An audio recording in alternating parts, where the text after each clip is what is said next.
Hello, everyone. Welcome back to the Everything is Energy podcast.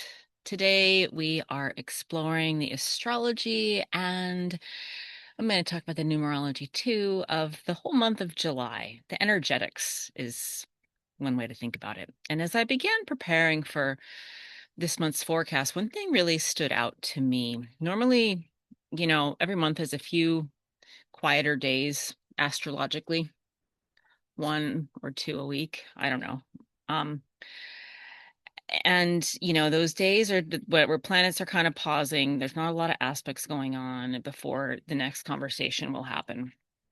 This month is different. July is different. There's only one day in all of July that doesn't contain any major planetary aspect, and I'm recording this on July 3rd, and that day already came and went. So this means that the heavens are incredibly active for us, in one sense, and they're also in constant dialogue there with each other. So to me, this suggests that July isn't a month about standing still. It's a month of movement. It's a month of decisions and recalibration, and really a month where many of us might begin recognizing that the future that we've been sensing is no longer simply approaching or out there somewhere. It's beginning to arrive.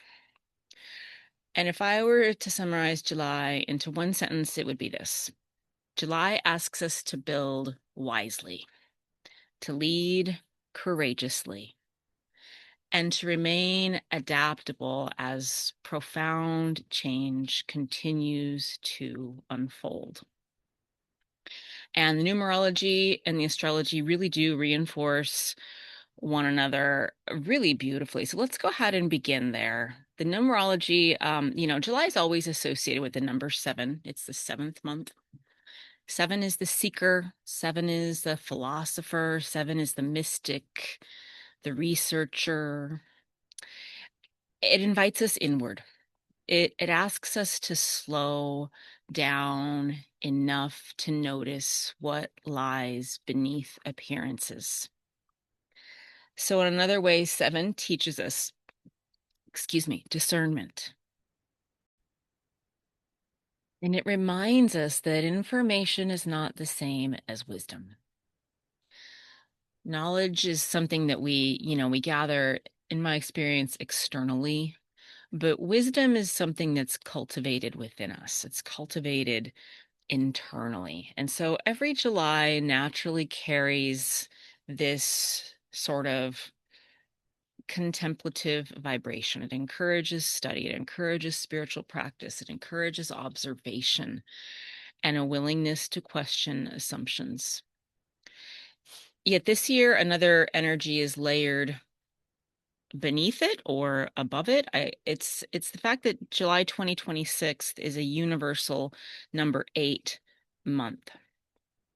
And I think of, the universal month is really honing in on the nuances of the energy of right now. And this in a universal 8, the number 8 really changes the landscape. 8 is one of the great builders in numerology. 8 governs manifestation and leadership and power and responsibility. 8's also about resources and stewardship, material creation. So if the number seven is asking us, to discover truth, 8 is asking us what we intend to do with that truth. And this combination feels especially appropriate for the world that we are living in at the moment. We're collectively moving through, enormous social, technological, economic, and cultural transformations. And 8 reminds us that these changes are not occurring in isolation, that we're co-creating it. We're participating in what we're building. And so that means that July is not just simply a month about observing change. It's a month about participating in change.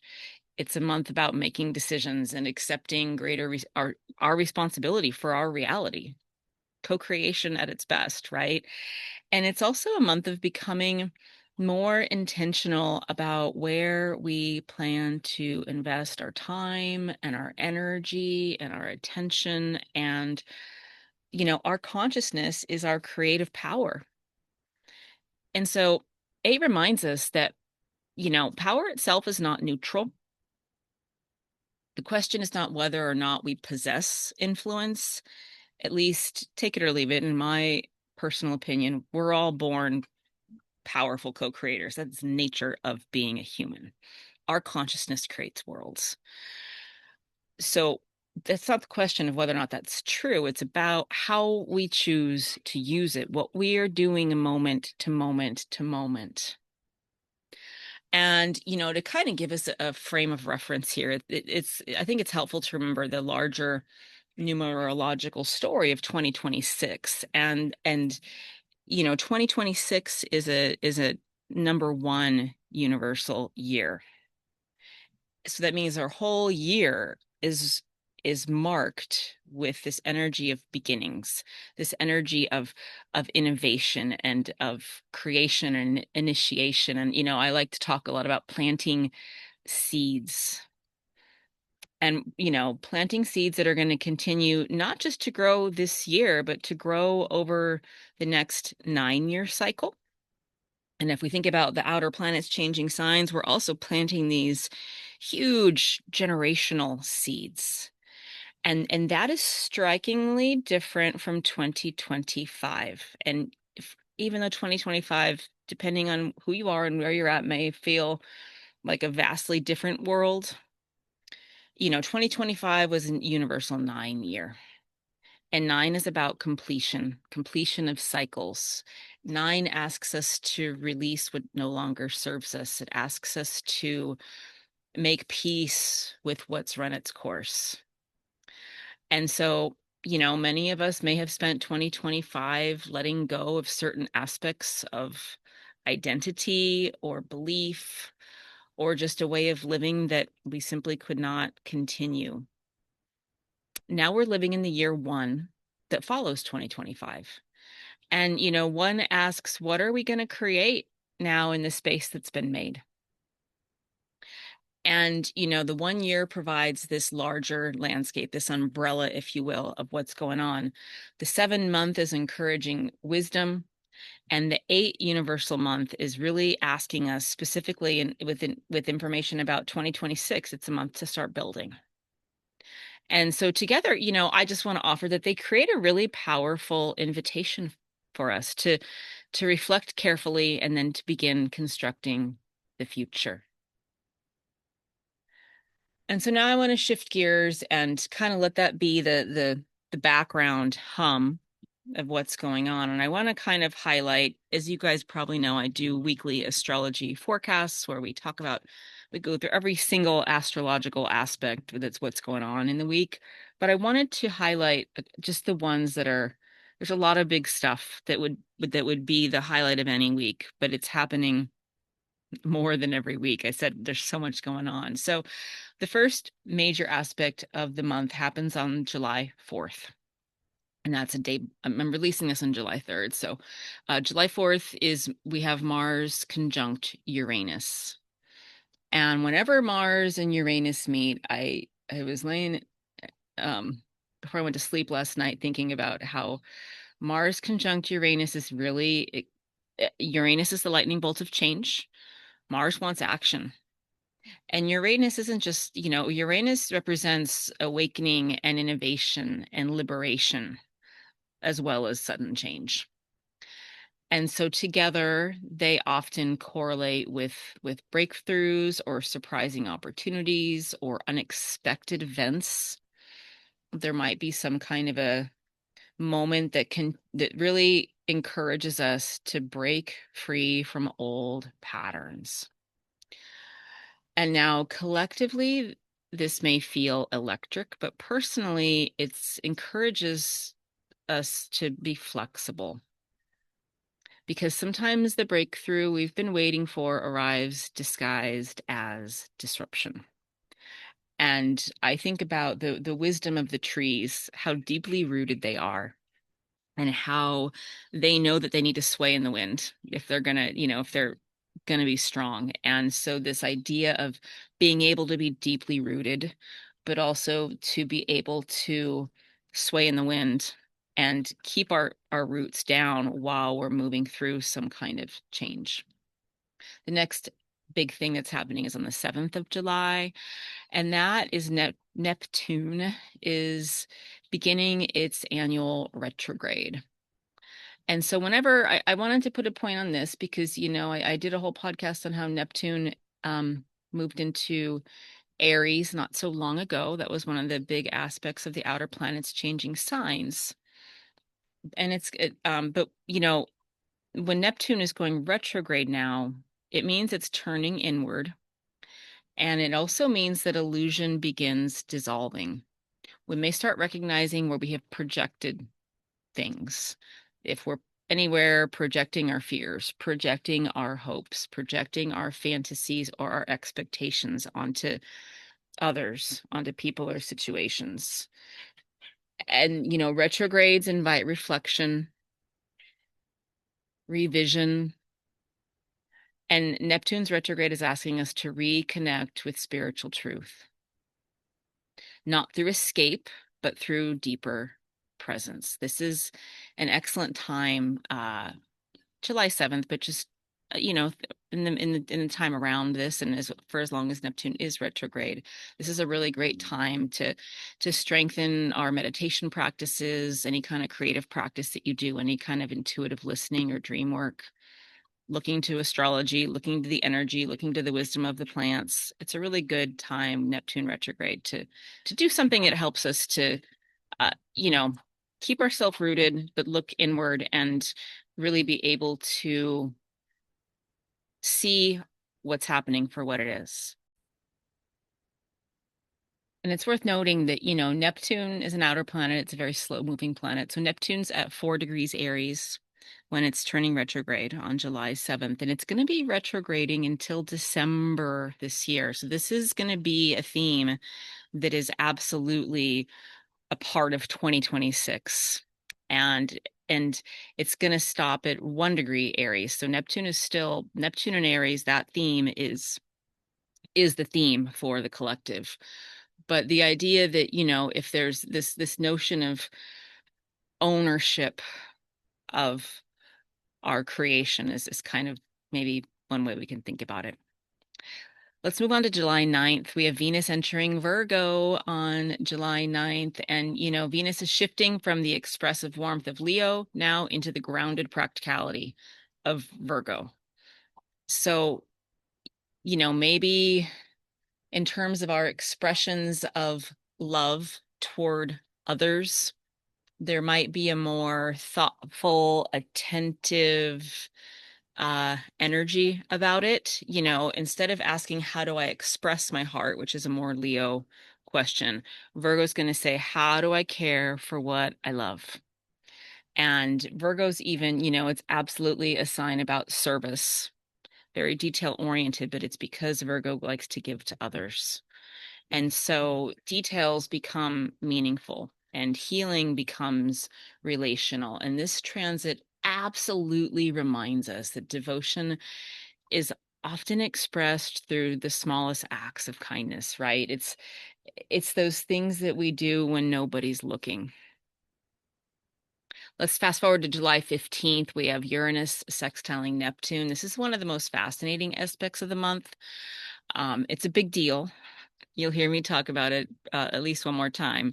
Uranus is in Gemini, and it's forming a sextile to Neptune in Aries, and as we know, Neptune's now retrograde, right? And so, if Uranus is the lightning bolt of change representing innovation, Neptune is representing imagination and spirituality and collective ideas, and so together they really do create an opportunity for us to bring our vision into reality.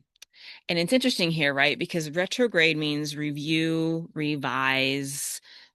Not that we can't take action, but it's really inviting us to remember remember who we really are, remember why we're really here. And also there's this potential for new, with Uranus, new ideas to emerge, and, increase in things like creative inspiration. Uranus, I like to say, reminds us that we are the high technology we seek. And so technology and spirituality may become increasingly intertwined.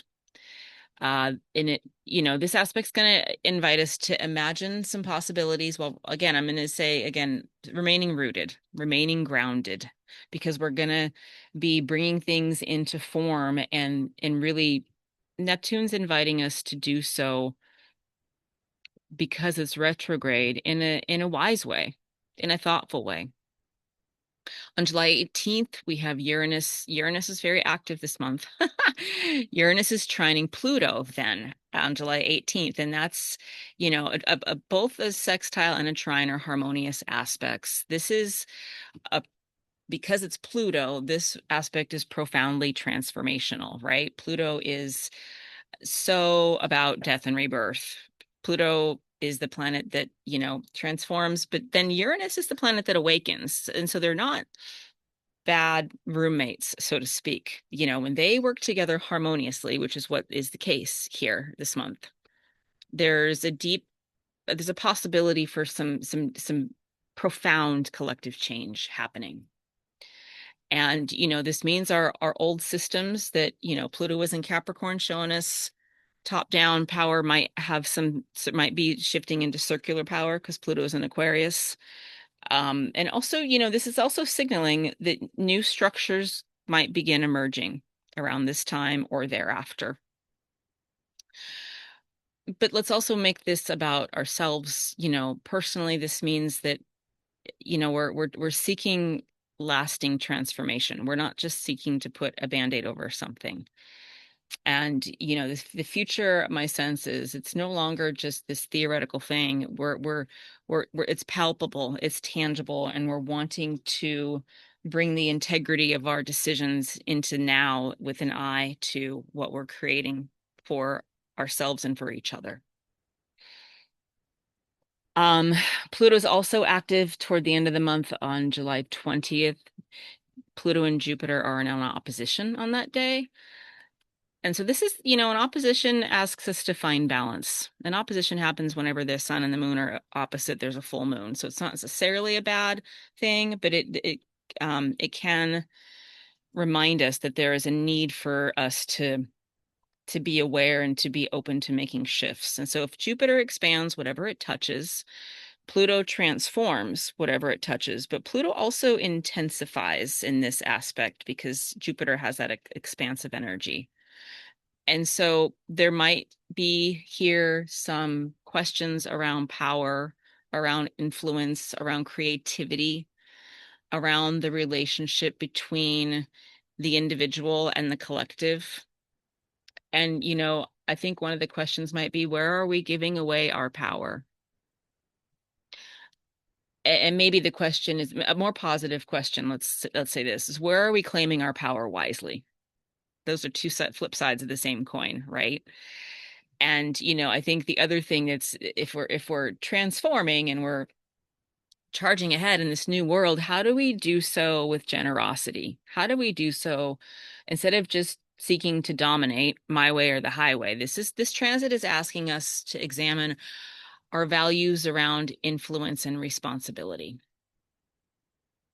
Great. I love this. This all these. So let's pause here.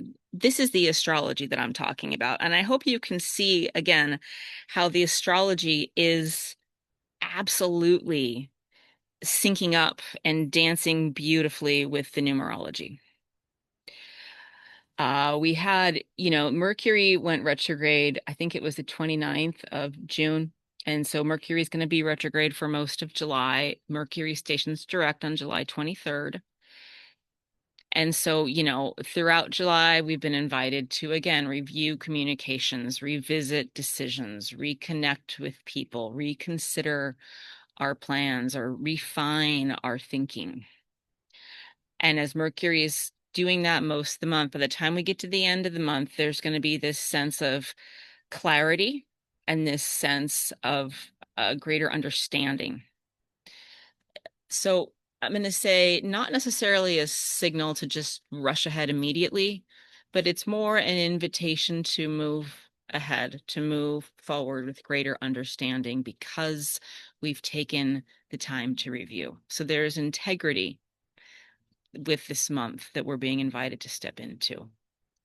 And, I guess because Mercury is retrograde most of the month, it's worth also just saying right here at the top of the month, sometimes progress comes through slowing down first, excuse me.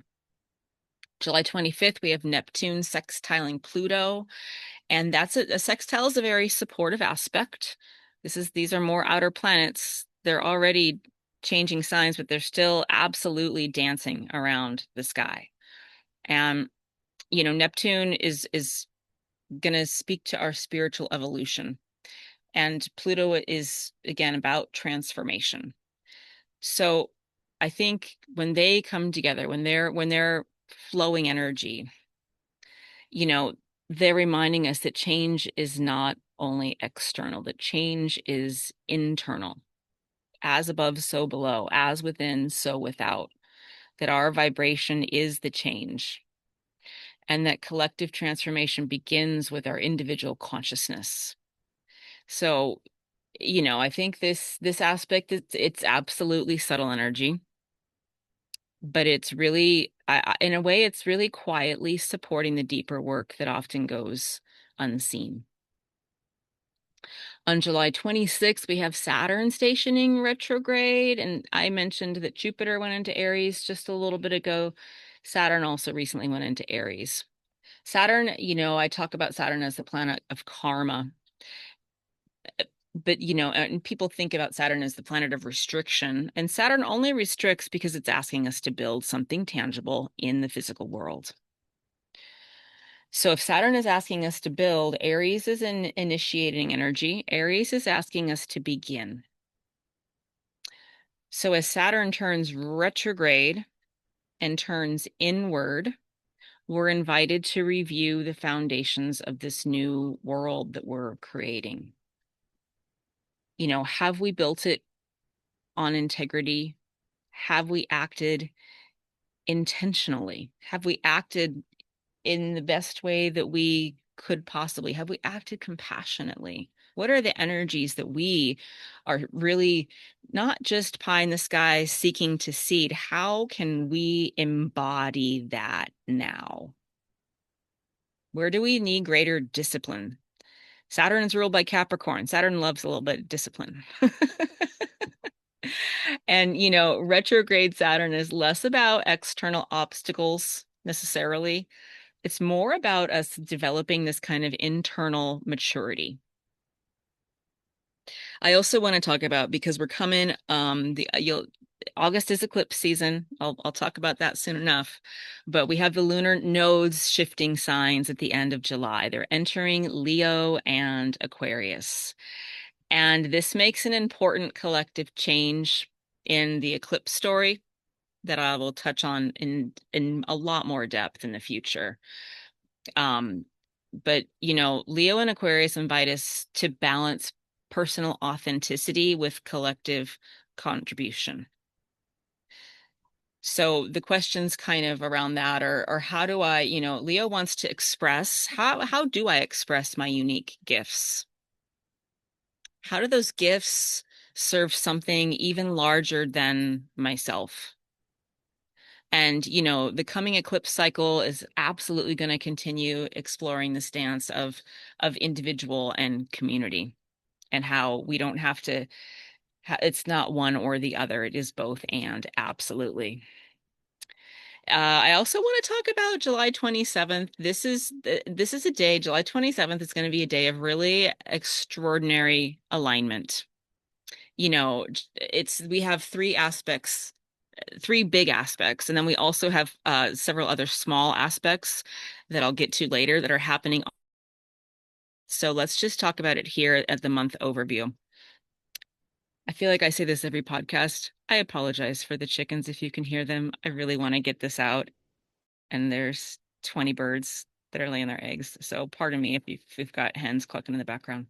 But let's talk about this. So the sun is opposing Pluto on the 27th is the first thing. And so this is really going to illuminate themes of power and truth and leadership and transformation. And oppositions often reveal what's been hidden, and they really encourage us to honestly self-examine. The second thing that happens on the July 27th is the sun is forming a really harmonious trine to Neptune. And so this is going to soften some intensity by opening our heart to compassion, opening us to our imagination, intuition. It's really, there's this sense that everything is energy, right? And everything, there's this energy of spiritual inspiration. And finally, on that day, we have the sun forming a supportive aspect, a sextile to Uranus. So it's our sun. All three aspects are the thing that is most central to us, our sun, absolutely about this world that we are in, this concrete physical world. But all those other aspects are with the subtle energetic planets, right? So we have first we have Pluto, then we have Neptune, now we have Uranus on the third aspect. And this is another supportive aspect. This is a sextile. And this is really going to encourage innovation and flexibility and the courage to embrace new possibilities that they may only be coming online at the end of the month. So we might not even know what they are as we're listening to this at the beginning of July. So I just feel like together those three aspects create a really extraordinary day. Transformation, inspiration, innovation, power, creativity. And I think, a part of the themes, and this is absolutely part of astrology, but this is reminding us that lasting change isn't about force alone. It's about awareness, it's about imagination, it's about a willingness to evolve. So as we step back and just at the close of this, I just kind of want to like do a recap of what this month, July 2026, is as a whole. There's this really remarkable pattern. The universal 1 year is continuing to ask us to create something new. And July's natural 7 energy reminds us to seek wisdom before acting. But the universal 8 month, which is kind of merging those two energies together, is asking us to build the insights that we have into something that is tangible in our world. And I hope you could see as I went through, even those are just some of the astrological aspects, but the astrology is reinforcing that message again and again and again. And I'll get to it more with my weekly astrology forecast, but every week is bringing another invitation to adapt, another invitation for us to reflect and innovate and transform and also to lead. And if we think about what happened in June, if you go back last month, June was asking us to prepare for something. And July is asking us to participate in it. So this is not a passive month. This is an active one.